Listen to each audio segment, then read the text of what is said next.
What is good, everybody? Happy Thursday, man. How are we feeling? It's been a busy week, to say the least. Probably one of the busiest ones in quite some time. Bro, got the next book in the bag already, man. So many crazy stories this week. Obviously, we can't share really anything, but god damn, crypto is amazing, bro. Crypto's amazing. It's crazy time. Yeah, Adam, do you keep a notebook? No. I know Jake keeps a lot of notes. He keeps. I do. I journal. Yeah, I didn't journal this year, but I did last year. I just have not had time. Damn, this year, dude. This is an important chapter. We need to get back. Oh, this is like 5 chapters. This week alone has been like crazy times, man. Crazy. We'll share some stories later, but man, it's crazy this week. Dude, there are so many scammers out there. It is crazy. It is crazy. It's literally every turn from all levels. It's crazy. Institutional scammers, we should say. It's not just like the, hey, where's my tokens, like account with 5 followers. It's like institutional grade scammers too, which is like, you know, it's funny. I was talking to my brother kind of on a call before the show. He's like, you got to report them. I'm like, to who and what's it going to do? Right. Like I would if it was like, oh, whatever, the SEC really comes down on these guys. We see no traction like that. We see no real scammers are being punished. No real theft is kind of, these guys nothing almost ever happens.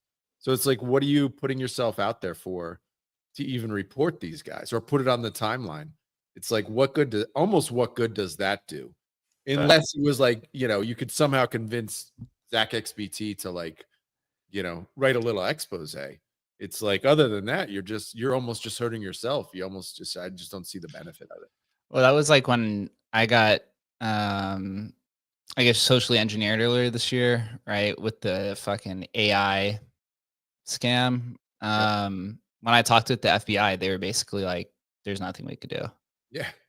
And when you're doing this on the small scale, right? Like that scam ring, they said was hundreds of millions of dollars and they couldn't do anything. So when you get down to these like, what, 10,000, 100,000 type things, it's no one will even like bat an eye at it. Literally, Kind of just like got to eat it. Yeah, like the meme "crime is legal." I mean, it's definitely a meme, but it's very real. Like the crime is disgusting. I mean, it is just murdering this market time and time again because it's from all angles. I mean, especially from the company side, we see it at how many levels there are of scams. And it's just like, dude, you think the retail scamming is bad? It might be worse on the institutional level. It's crazy. I mean, Yeah. we had somebody today was like, "Oh, well, those guys are scammers," and I'm like, "Really? I mean, what do you want? Are you sure? Yeah, they rugged the project." I'm like, "Really? Like that's." I don't even know what that really means now. It's like, okay, they took their money, they sold all their tokens. Is that? I mean, what are we dealing with here, man? Like, okay, I mean, maybe. And I almost wrote back like, well, give us the proof or whatever. But then it's like, I agree. People lose money all the time, but is it like theft? And if it's not theft, I mean, is it just guys not dumping their project or ending it? I don't know. Well, it's like, if you really dive into it, right? It's like you have impersonators, which everyone gets caught up in impersonators all the time, dude. These like social engineering things are so sophisticated. But then on top of that, some of the companies are crime level. Yeah. It's like not a joke. It's crazy. So, you got to do your best in this industry, especially when you're just a small company and moving fast, right? You really got to engage. There's like some things where contracts just still would not save anybody, right? Especially because it's like an international kind of place.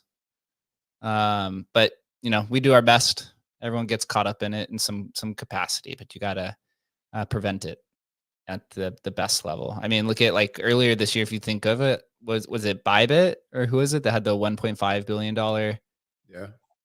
It wasn't even a hack, right? It was just social engineering or what was it? Wallet address poisoning, I think it was called. Yeah, like the cold wallet to hot wallet, basically. Yeah. It's crazy. I wonder what like the cumulative total of just like scams are from like Gotta be like it's gotta be $1 trillion. But I mean, that's the number one reason that this industry never grows is because it's so treacherous. Like all the newcomers come in and instantly get fleeced out of all their money. That's why the market can't ever grow. Look at this. It's desolate out there. It's barren. There's no new users. And it's not because the tech isn't cool. It's because everyone that tries to come in loses all their money instantly. I mean maybe that's just like the human condition, right? It's almost like, and the only way we used to fight back when we were in like small tribes is you literally kick the dude out of the tribe, right? Or and that was it, right? And it's like, but you think about whatever, I don't know, wildcat banking and all this sort of stuff. It's like, snake oil salesman's always been this, right? And it's like, well, the way you would deal with it, the guy would end up being hung from a tree, right? Right? This is just at that level where it's like, I don't know. I was on a space the other day and the guy's like, I don't get it, where this is like the hyper finance space that crypto is, where we see everybody in the industry sees the biggest scammers make the most money. And it's like, what do? It's discouraging from a perspective of teams that want to actually build projects, because that your token isn't going to get as much support as ones from teams that are like known shysters, because known shysters can like manipulate it and pump the price. Yeah. So I don't know what to do. I'm not sure. If there's anything, it's building Migrate Fund and being close to all the companies, all the teams, and then all the kind of stuff that comes in the middle of it. Yeah, this has really opened my eyes to really how widespread it really is. I was kind of naive to it, to be honest. Yeah. And I've been caught up in it multiple times from all angles: social engineering, wallet exploits, all of this stuff. And it's just like it's impossible to prevent. But like the I guess you'd say like the intrabelly of it all and all the stuff in between is kind of crazy, to say the least. But with that, outside of that, on the other side of it, if you can find your way past all of it, insane amount of success. And that's what Migrate Fund is finding right now. I think we have 18 announced projects as of this morning. There's still potentially another 5 or 7. It's going to be big. I think December is going to be probably the breakout month for Migrate Fund. We're going to have, over 20 on Pump. There's some other things that have surfaced with Migrate Fund and people reaching out that has some interesting opportunities, to say the least, which could take place in December or January. And it makes you wonder, like, how far does this thing actually go, right? Is it like it becomes just like the migration layer? Like, talking to some of these exchanges that are now like kind of getting on board, right? We had HTX, we just finished the HTX kind of swap, done the, it was Poloniax, and we're about to do the OKX, talking with Moonshot, and then the other exchanges that participated on chain. I find it hard to believe any other migration platform could penetrate this and get all these relationships. Like, I'm exhausted. I've slept like fucking 6 hours in 2 days. Like, I don't know anybody else who could like do this. Bro, they better get busy, bro. They better get busy. Like, who was it? I don't, not Heaven. What was the other one? Believe or whatever, bro. They better get busy fucking making these calls, bro. Because there are literally, first of all, there's 875 edge cases that you need to be aware of. You better get busy learning, bro. Do we have the deepest? This is the deepest moat a migration, like anything I've ever been involved with could have, because we just know we've put in, just us three have probably put in 1,000 hours over the last 3 months into this. Like, it's an impossible moat, bro. Yeah. Very exciting. It's impossible because you don't know what to build because you've never built it. So you don't know which features to add. You don't know which features you need until you actually build it and go through each of them personally. But I was thinking this morning, just like on the Hustle token and where the company's at and where all of us are at. And it's almost like our products are really great, but one of the most underrated aspects of the company is our network value, between like how integrated we are with all these platforms at this point, how many pathways we have to anyone that we need to talk to, whether it be someone from the art side for Emblem Vault or the tech side for Migrate Fund or whatever from the AI side for Agent Hustle. Just like we just continue to delve deeper and deeper into the industry. And, you know, these things just can't be spun up overnight. These relationships can't really be built overnight. So I'm pretty excited about where we are at. Yeah, me as well. I don't know where to go from this. So with the pump fund stuff, we had to build this entire new pathway, which is interesting within itself, right? You start talking with the sniping industry is kind of wild, to say the least. Right, engaging with these different teams and all of their marketing stuff is interesting, and then the exchanges. Should we cover what happened with the kitty thing the other day? So the kitty thing was annoying, to say the least. But basically, what happened, and I feel bad for the community itself. So basically what happened is, in the first group, there were five teams that had chosen 100% penalty, which basically means if you missed the migration itself, then there's no like late claims window, right? And so with that being said, after the migration was over and all of the pushback that was given by those communities, those 5 teams, I think every single one of them ended up kind of walking back the 100% penalty.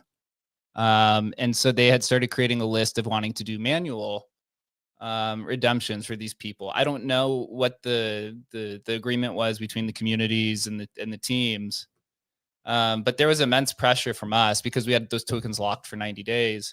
All of these teams hitting us up consistently. And the kitty team, actually, in retrospect now, seems obvious, unfortunately. But yeah, they were the most pissed, right? They were the most pissed. There was the CTO kind of thing. They migrated over, and then the other kitty tokens started pumping. It was all kind of confusing, to be honest. But, you know, you're managing a migration group of, what was it, 14 people?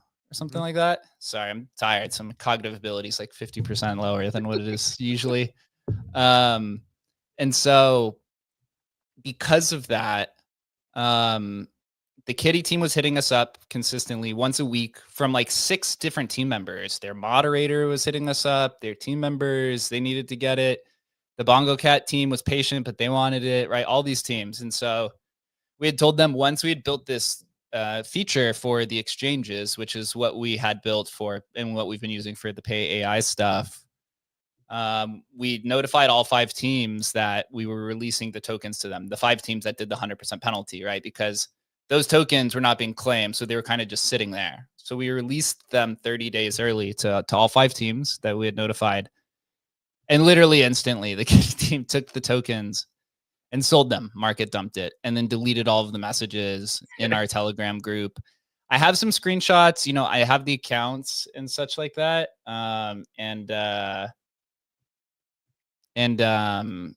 Yeah, the kitty team the kitty community frustrated. I'm sure they didn't really know what was going on, although that they had also demanded to have those tokens released. Because I think Kitty said they were going to do like an airdrop or something like that. Yeah, we were going to do an airdrop. Yep. Trying to look through the information, and then yeah, they dumped it. A Kitty team calling the Migrate Fund platform scammers. People saying they're going to murder me in DMs. The mods continually shilling, right? Like, of course that's going to happen. You try to explain the situation to them, they don't listen, and so you kind of just have to continue on. But after that, I think they've kind of slowed down. I've been talking with some of the teams. They might want to migrate back to pump swap, it sounds like. Although I told them doing a CTO of the CTO. CTO, yeah. Dude, it's apparently like the kitty team that we had been talking with was not the original team. They were a CTO of a CTO, I guess. Yep, they were, yeah. Well, this is like what we were when we first created Migrate Fund. We started talking about this, about how this could go literally where it just go. If we opened this up to just anybody could use it at any time, you could just have battles between basically communities within communities. Yeah, where it can go completely, PvP and CTO versus CTO, and who knows the way it goes. Like, I mean, that's one of the reasons we haven't kind of fully opened this up yet, is just trying to control some of this. And yeah, I don't know. It's one of these things where it's I heard somebody actually said to me, and I think it's true. It's like that 90-day claim window where teams can't access those tokens. It's not dump prevention. It's just delaying the inevitable. Yeah. And it wouldn't have mattered. Really wouldn't have mattered if we gave these guys the tokens the day of the migration ending or 90 days out. I mean, ruggers are going to rug, right, at the end of the day, and there's nothing preventing that. Yeah, just delaying it at best. It's unfortunate. The thing is that those were their tokens. The CTO, they migrated their tokens in support of the migration. So I mean, they were the official CTO leads at this point. So any leftover tokens, they did belong to them. The way that the release mechanism works is we don't have access to that pool of tokens. We can't just reach in and take tokens out and distribute them. The team has to they have to ask for a percentage that they want withdrawn, and then we have to agree to the same percentage. So it's a 2 confirmation release. So they asked for a release, then we approved the release on our side, and then as soon as the tokens were released, they sold them. But they've been asking for these. They had plans, quote unquote, to pay KOLs and have marketing spend. So they were asking for this percentage of the supply from the very start of the migration, basically from right when it started. So although it was a little bit intrusive and like a little bit of pestering, but they had been asking for this supply basically the entire time. They were consistent about that. And so although we may have been a little bit weary or suspicious, there was nothing that we can really do. I mean, those tokens actually belong to them. Yeah. All right. So I got something to explain that happened this morning, and I feel horrific about it, but I got socially engineered this morning. Speaking of scammers. No way. For about 4 mil hustle. And it came from our wallet. So I see some people asking in the TG. I've just been completely exhausted, and this is an oversight, but somebody, and I guess I had been engaging with this account because there's previous messages. There was a fake Notorious dev, the PayAI dev. And I guess I had been messaging that account, this fake one, and the real one on 2 different levels for like days at this time. And I didn't realize it. and he had sent me he had said that he was like placing bids on Hustle, and we had been talking, and he sent me this, like, I'll show like the docs. But he had sent me something. He was like, hey, my brother has this project, and he sent me this packet of this project or whatever. And the crazy part was, like, he had the address of the deposit vault for where the exchanges are sending the old PAYAI tokens. And basically he asked for like an OTC. And so I sent him 4 million. He was going to send me 100 SOL, and then I was just going to use it and put it in the buyback wallet. And so I sent it to him, and then the chat got deleted. And then I was like, what the fuck? And then I went and saw, but then I clicked on Notorious, and it was like a previous message history. And I was like, wait, did he delete all of the messages that we had just had? And then I had realized that it was 2 Notoriouses that I had been messaging with for days at this time. And I was like, motherfucker, dude. That's like, and that happened literally like 30 minutes ago. What's the USD value on that? It was like 10 grand or something like that. Got us. I see the red candle in the chart, man. That's the way, bro. Yeah, that's when I realized that, and I was like, God damn it, dude. Motherfucker. It's all right. At least it wasn't a huge amount. It's all good. It's not it's about the same amount that we had done with buybacks. We had done 100 SOL in buybacks in the last day and a half or something. So it's a wash. I feel bad about it. Just caught me kind of off, but yeah, that's kind of the situation that happened. It's all right, bro. Not a big deal. So I see some people posting about it. Could have been worse, but when you move fast, in these situations, you know, you're kind of prone to it. So I think it was like you got caught sending 1 BTC and hoping to receive 2. Yeah, dude, it was quite sophisticated, I gotta say. The fact that it was going on for days and I didn't realize it was kind of like the crazy part. Props to them. They're like, damn, I can't believe this worked. I mean, good, you know.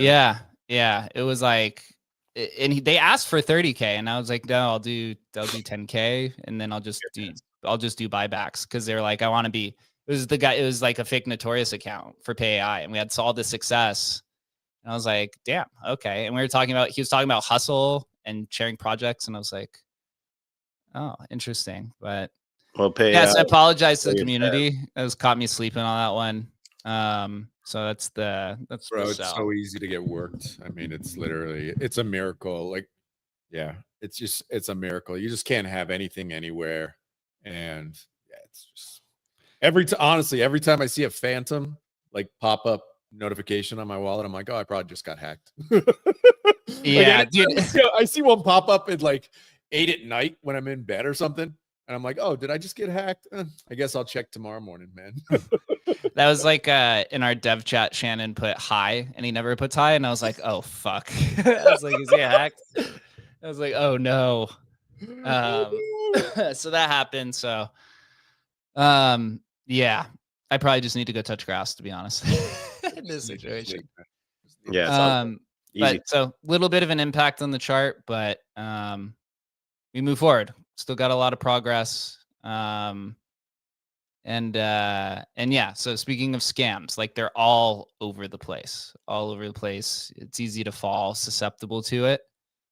And yeah, but you got to keep building, right? In that situation, it's crazy. It's crazy what's going out there. So that was I don't know. I just noticed it recently when somebody had put it in the chat, how much it was. It was like 90 SOL, I think, or something like that. So not the worst case. But yeah, we'll make it back. We'll continue to grind. We got 18 teams for Migrate Fun, another 5 or 6 teams. Got a lot of got a lot of stuff going on. We announced the BNB integration today to Agent Hustle. Pretty sweet. A lot of the Agent Hustle stuff feels like it's really starting to accelerate here now that we've kind of gotten past the first year of development. And there's some cool stuff that Shannon's building that I think is really going to take this stuff to the next level. I don't know. Did you guys get to read through that? Shannon sent today or from the yeah, demo yesterday? yeah. Some of the dev stuff. Like I think we're gonna I be able saw to. it. I can't understand it. I'll be honest with you.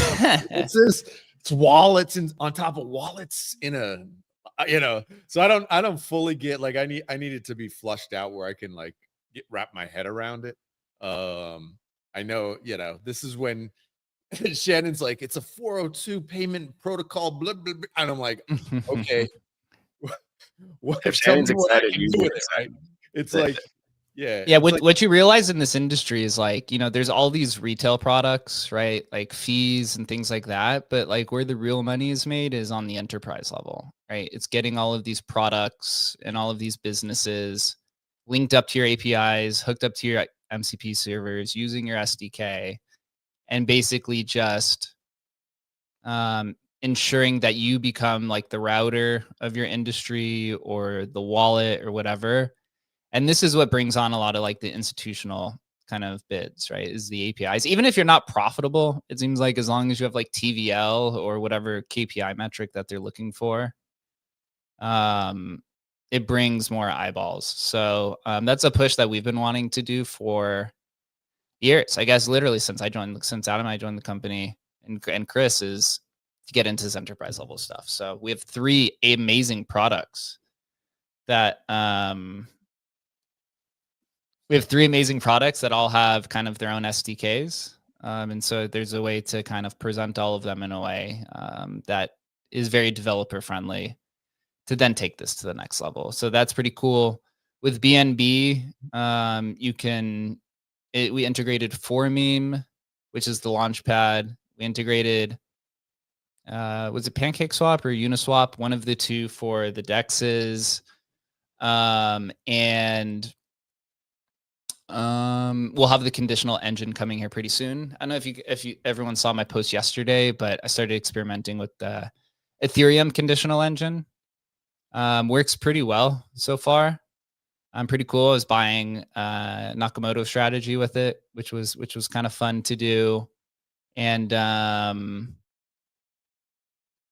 we're gonna expand to BNB, and then also people have seen me teasing out Polymarket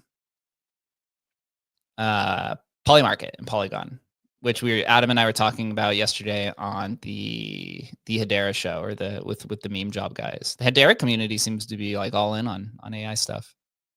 Yeah, well, I think they're looking for anything to bring attention, right? And I think, but yeah, definitely the AI stuff on Hedera. On the download too, we have the cross chain stuff, which got a peek into that as well. And I was like, holy cow, did you not have to like put in your new wallet? It's like, no, it knows the wallets automatically on each chain that you own and stuff like that. I'm like, that for me, I'm like, that's going to be just a huge winner. Just the ability to swap to other chains and not have to like figure it out. Yeah, man, it's just, it is just so early, but we're right here on the edge, man. And nobody's doing this. Like we're right here with multi-chain. Yeah, I'm psyched. I think by the end of this year, it's going to be, basically in the next month, we're going to have something. It already is there, but just something really substantial. I think like last year, we were working really hard and hoping that we would get to where we are today. And we're probably past where we thought that we would get, or where we hoped we would get.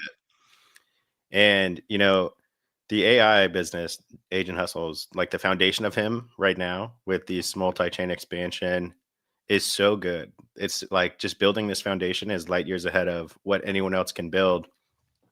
And your biggest concern would have to be someone like Grok or ChatGPT coming in and entering the crypto market, but there's no way that they would even know how to release a crypto product. And they couldn't just release a crypto product to billions of monthly active users. Like that would be absolute chaos. So we just have such a head start. The building process is so far along. And I think like, as we really get the speed and the feature rich qualities that are coming next, it's going to be pretty obvious that Hustle is a pretty major player in the crypto AI space. Should we integrate WorldCoin? Should that be our next?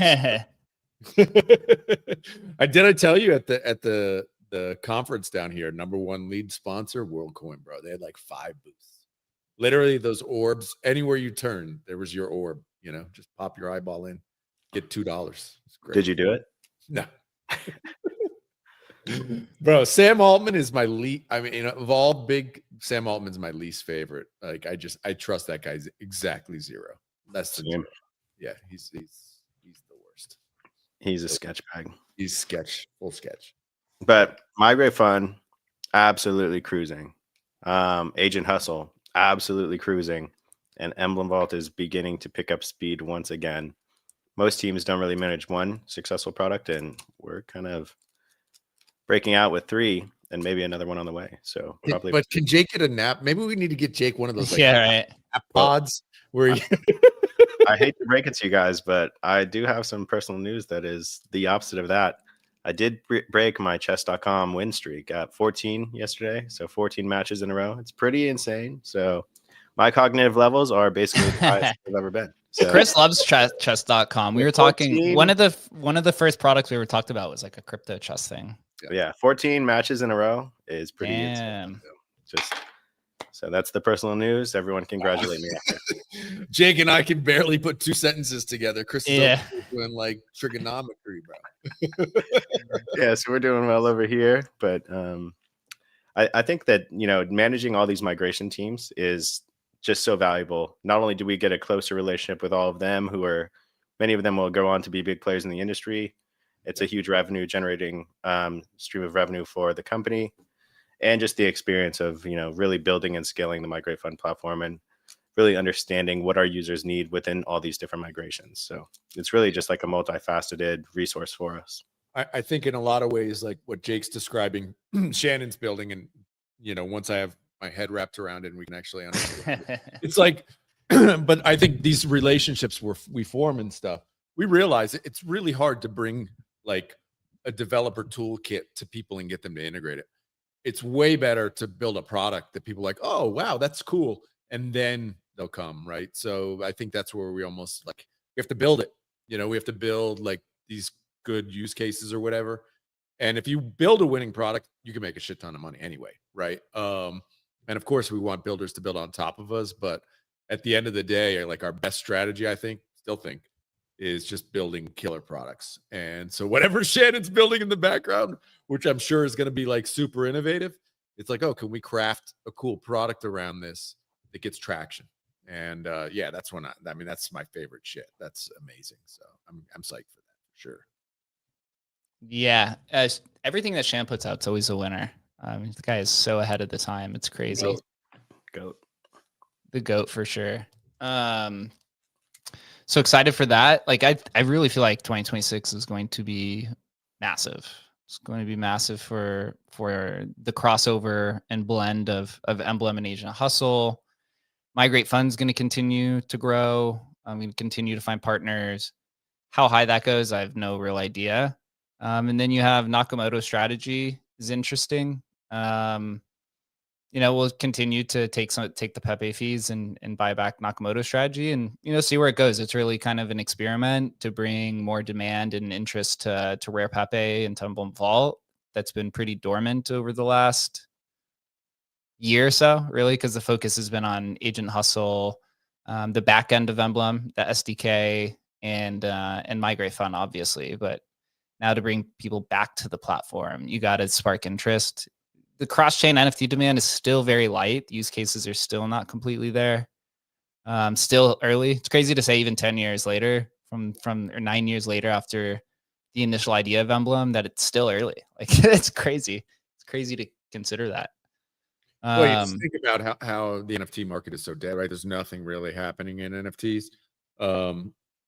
So, without the money interest, it drives everything in crypto. It's just like people need to create new interest around it. And I think that's, our kind of unique positioning with any sort of reward mechanism. We didn't really see it this cycle, though. We didn't see like something really go off on rewards for NFTs or existing NFTs that kind of would harness our infrastructure. But, we might have something in the pipeline that might take a shot at that, which would be cool. Take a lot of shots on goal, man. That's what it's always been my strategy in life is take as many shots as possible. You're going to miss a lot of them and you're going to make a lot of mistakes, but a few of those are going to be like gigantic winners. You know, as long as you could put up with the pain, right? Like getting socially engineered and then trying to come on the show to do this, then having business calls right after, you kind of got to have a is it short attention span for it, or you got to be able to wear some thick skin to be able to shrug the stuff off and kind of move on and move forward. Still more calls for migrations, like they just literally never end. I think in the last like 3 days, I think Migrate Fund has probably gotten 200 or 300 DMs from people. Let's go. It's between about like up even further. The PAYAI edge cases. We found some more edge cases that we need to solve for.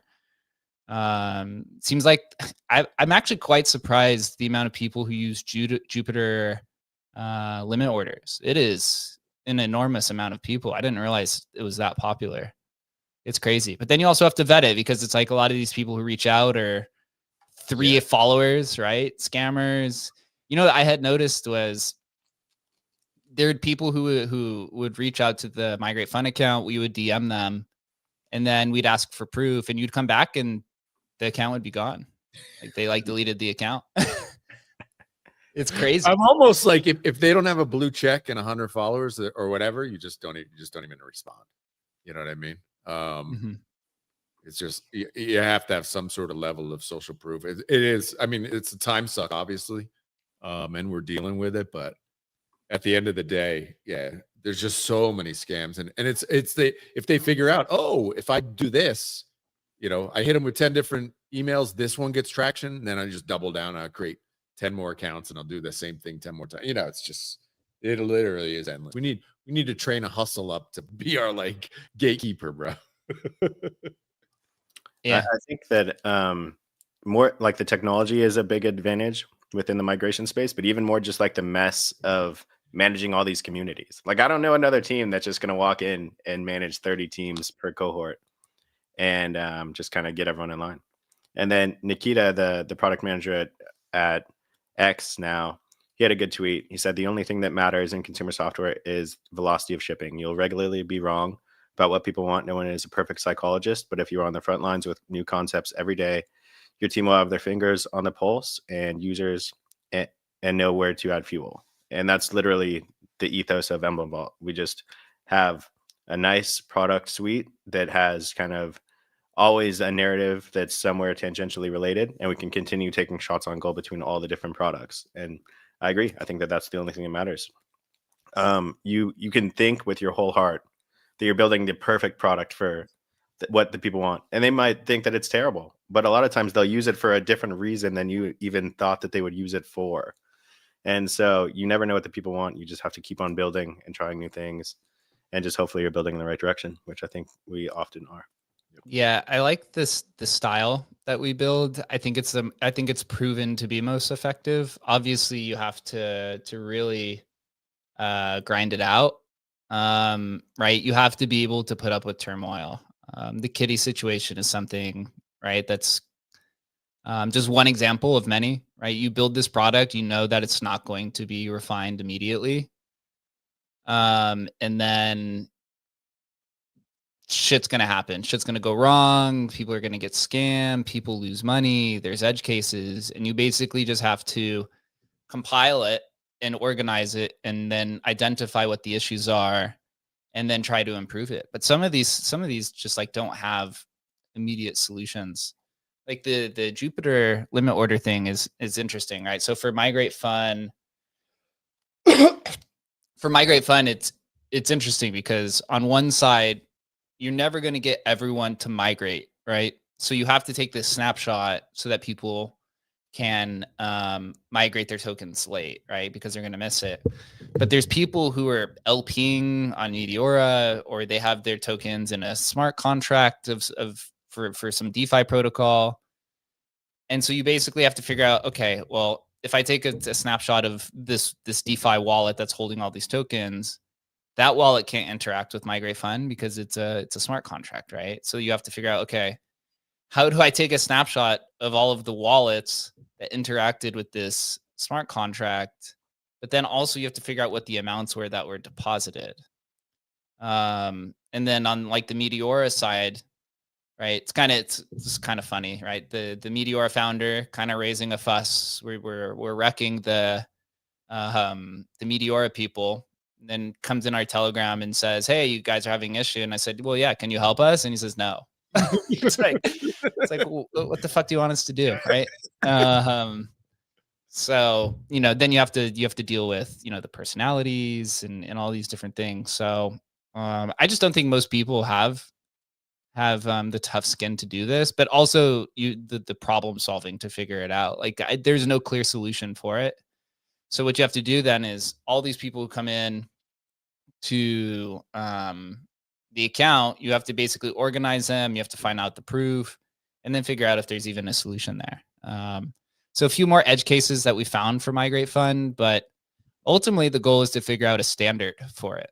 Right, where you're just basically like, these are the practices that we continue to build for this platform, and this is going to be the blueprint across the hundreds of teams we've dealt with, the dozens of edge cases, the thousands of people.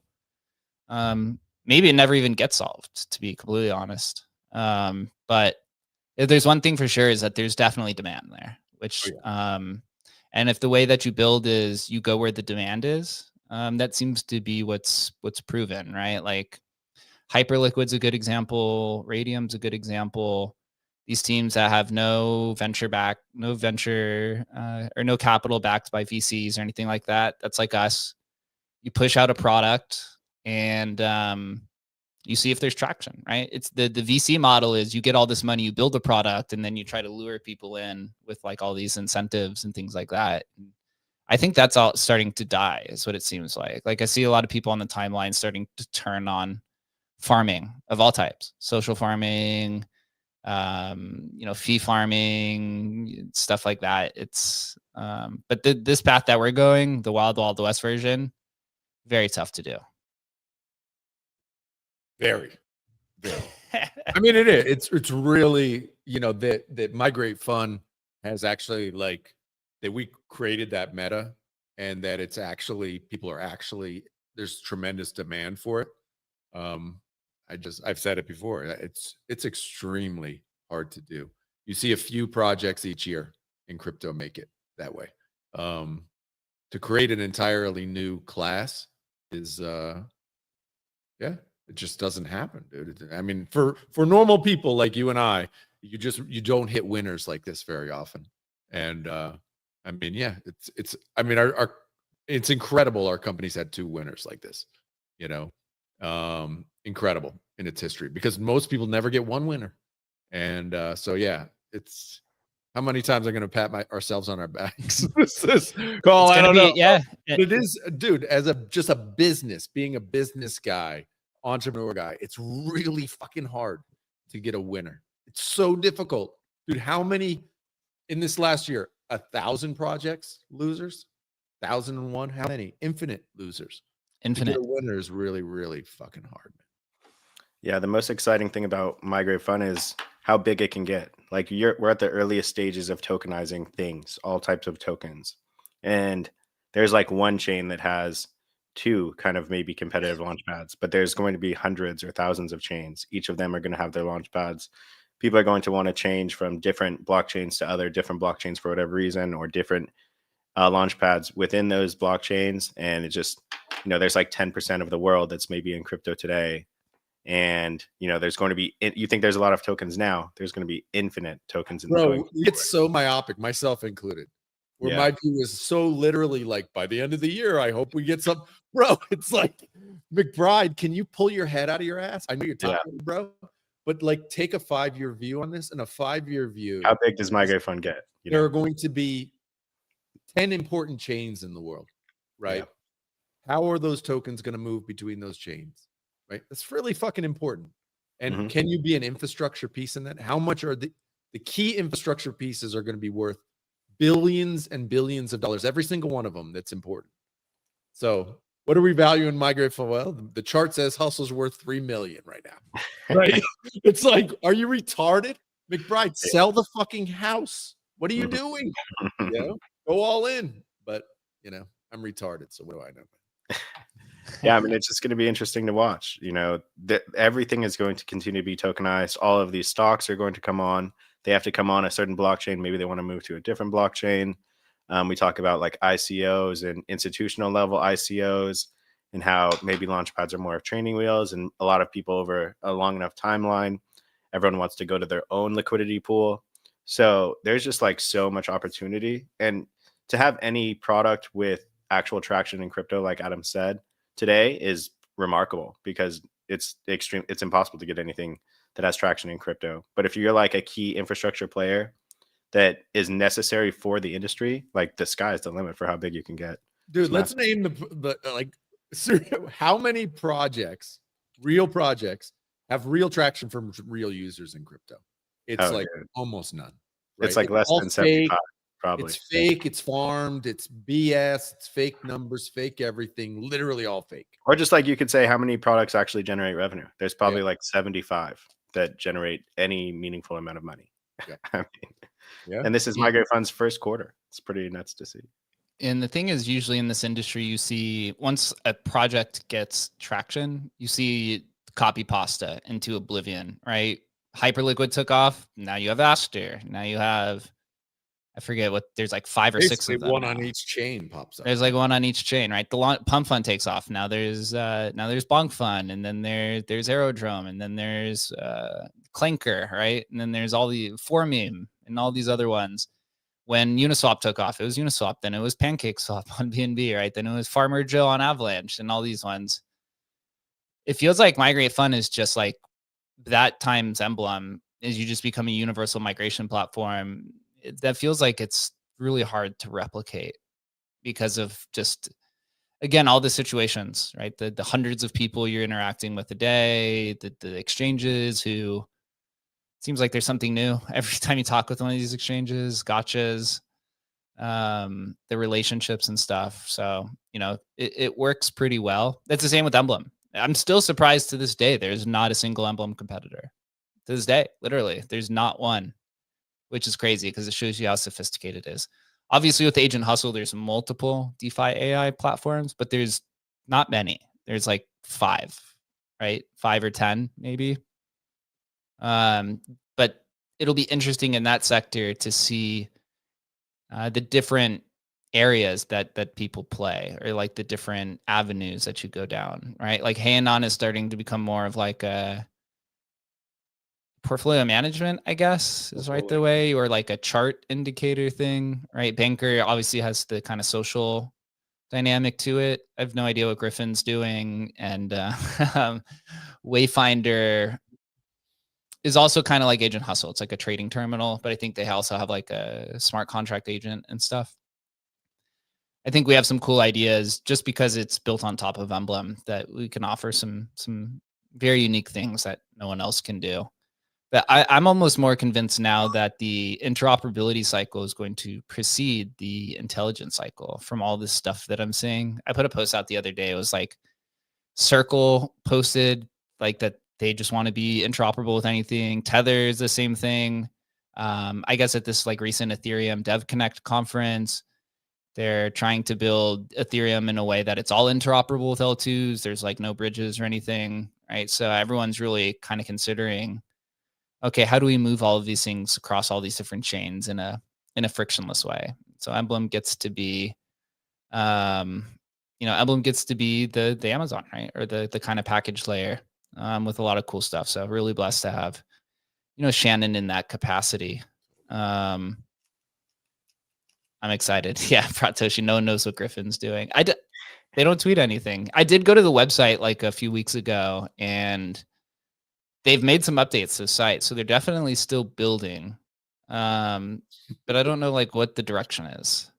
Building. No, I'm not. A Griffin might be legit, but the ones that aren't legit, bro, I still see him pop up on the timeline. My favorite Newton popped up on the timeline again. Bro, I went down I actually, because I saw it and I got so upset. I clicked on the website. Bro, they're like powering 200,000 developers. I was like, bro, get out of here. If you have 2 developers, I'd be stunned. 200,000 and like, powering 1,500 apps. I was like, bro, what are you talking about? Nobody's even using you, bro. I that's the type of thing, man. Can we report them to the SEC? Like those guys should be in jail for saying that shit. It's fucking all lies. It's fraud, top down. It's fucking fraud. Well, we looked at the stats. It's like 2,000 people a day using DeFi AI stuff. And then all these products are saying they have 1 million users. Or whatever it is. Bro, jail. Straight to jail, bro. Straight to jail. I don't know, man. I keep on flip-flopping what the most exciting part of our ecosystem is. I don't know. Like I'm in my Emblem Vault era right now. I just feel like it's, you know, I'm always such a fan. It's such like a spectacular product that works so well. And I just feel like all the ecosystems are struggling. Like Ordinals, just put your things in Emblem Vaults and give it a try. Like, why are you just sitting there? Like, what are you doing?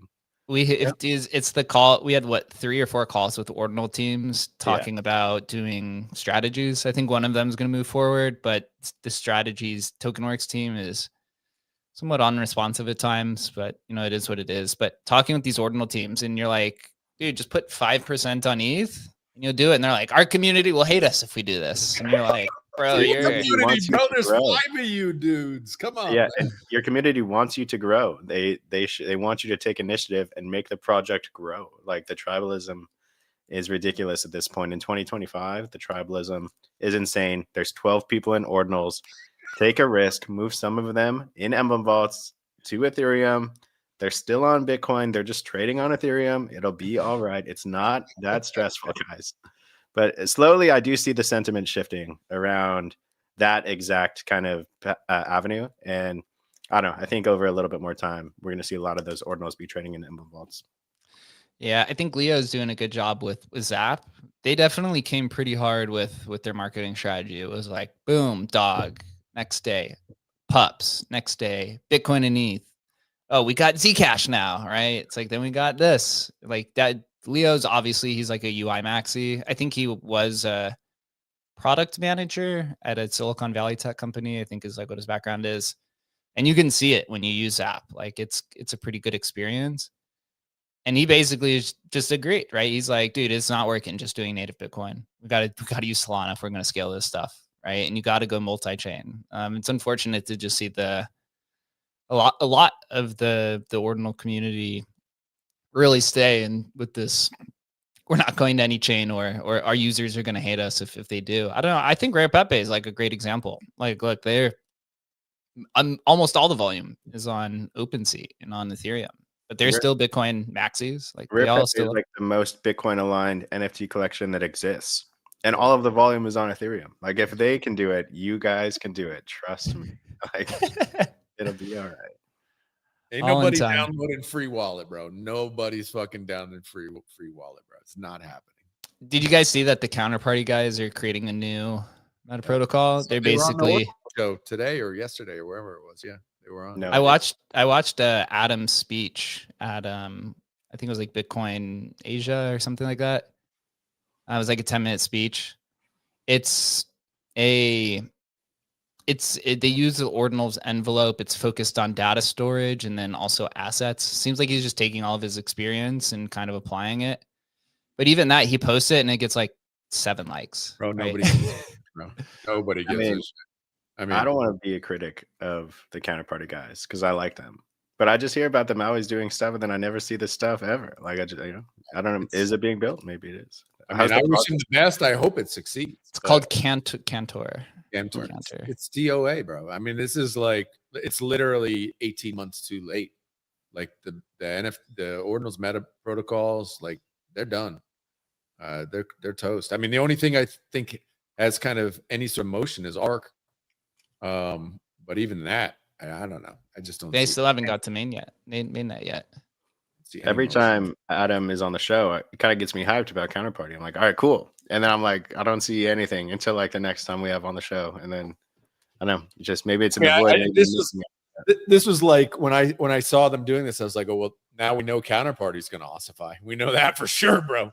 Counterparty ain't putting up any fight. It's an ossified fucking protocol now. And I mean, I don't know. It is what it is. But just I look back and I'm like, man, counterparty really missed their window, man. Like they missed their window twice. And that they had an opportunity there when all this meta protocol shit was going off to really try and be like the winner. But maybe it's better. I mean, it's certainly better for us hosting, rare Pepes. It locks us in. Like rare Pepes are always going to be rare Pepes, right? And so I'm psyched about that. But it's kind of sad in a way that it was never able to be something bigger. When they killed SRC20, that was like the end. That was it. Yeah. Like if they would have pushed forward with it, I think they would have competed with ordinals. Yep. But that was then. Again, it comes down to the tribalism, the spam thing, right? SRC20 spam. Like, dude, people are using it. People are using this. People are using this. You gotta right. His server, JDog's spammers on the chain. Spammers calling other spammers. Fuck. And unfortunate. So I guess at this point, then it's like, what is the market waiting for, or what's it like looking for? Like, what's the next thing, right? It seems like perps are starting to get saturated. There's the whole prediction market battle between Poly Market and Kalshi. I think Farouk's thing, Myriad, still is getting like $1 million a day in volume, right? It's like nothing compared to the major ones with some traction.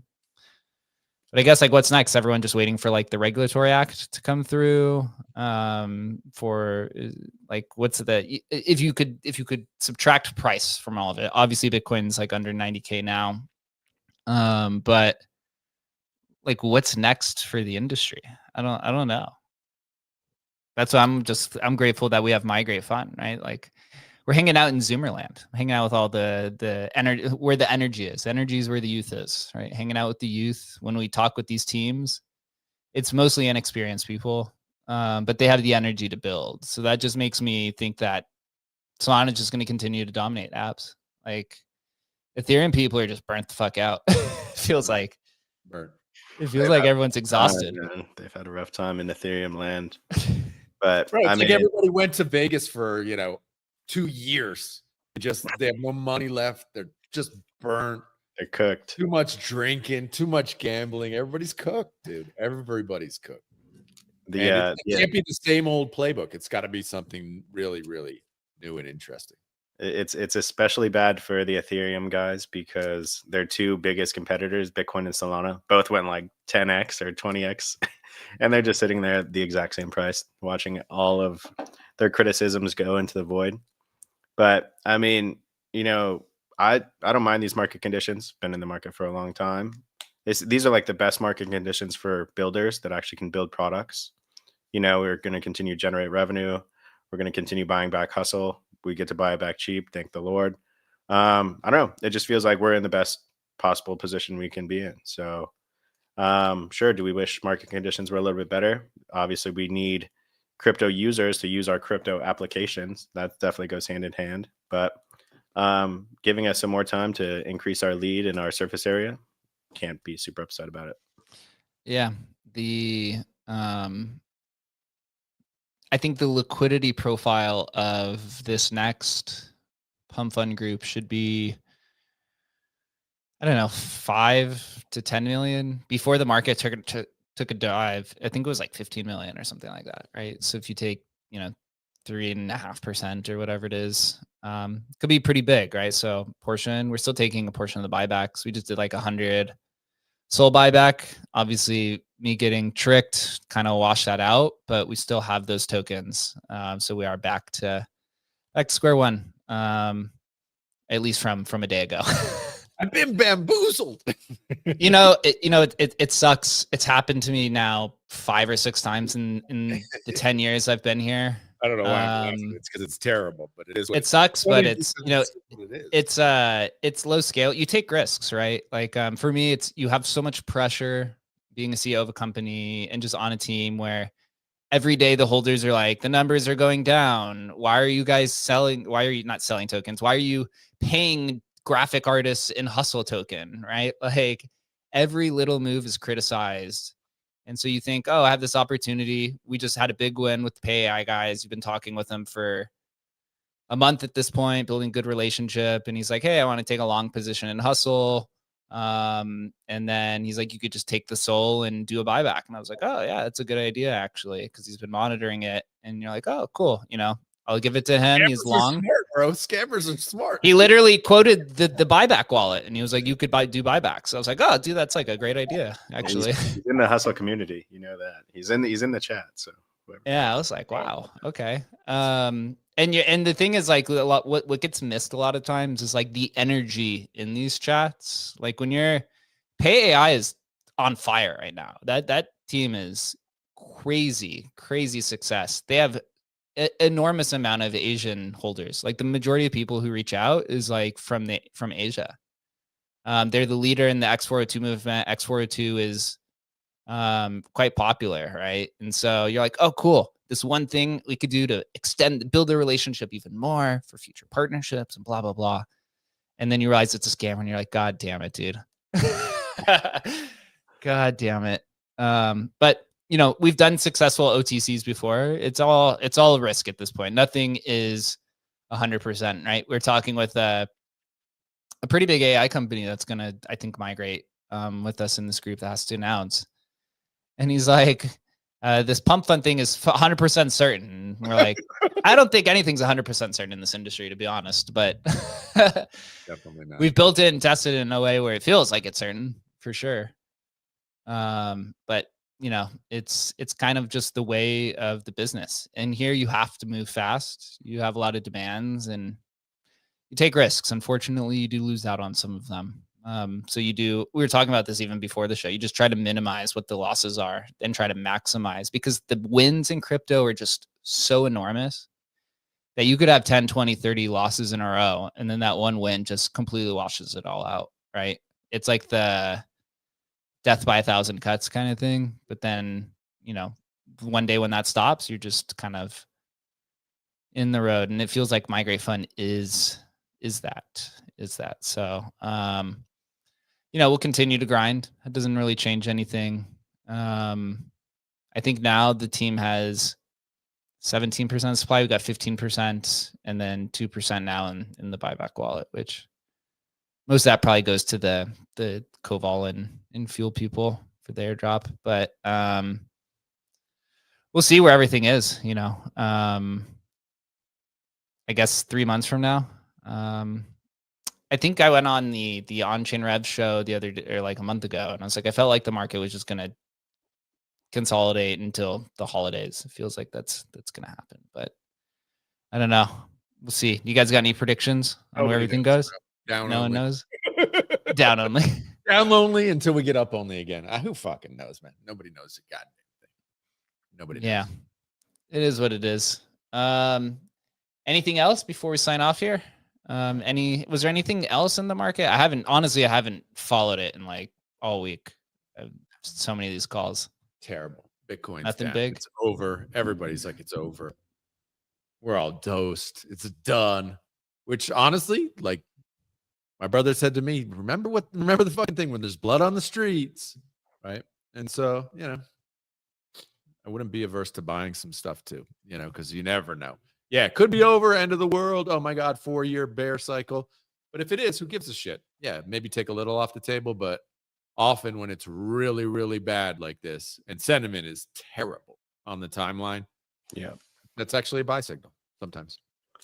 I was gonna tweet, but I just didn't post it because I didn't feel like it. But the four-year cycle is like the biggest detriment to an already like hyper short-term focused industry. Like not only do you have to get rich today, you have like less than 4 years to even try and get rich. And it's just like this perpetual treadmill that just keeps people just running and running and running. And if they would literally just broaden their timeline, you can make infinite amount of money. Just be a good actor. Like Jake said, just take shots on goal and you will hit eventually. Like just keep going. Don't lose all your money and just widen your time horizon and you're going to make it big. But I don't know. People just really can't do it. I see Banker 26 million, Hayanon 17 million, Griffin 13 million, and Agent Hustle at 3 million. So I expect those gaps to close. Maybe some will go down, maybe some will go up, but bullish on Hustle at 3 mil. Bullish as fuck. Yeah. Continue to take shots, continue to grind. Yeah, I think we'll wrap it up here. Been a good week. Lots of projects announcing. There's still, I think 2 of the largest ones still have to announce. But yeah, we'll continue to move forward, continue to grind. Appreciate everyone in the community. We'll continue to move forward. Have a fun and safe week. And we'll see you guys on Tuesday at 1 p.m. Eastern. Until then, have a good time. Later, guys. Later. Have a good weekend.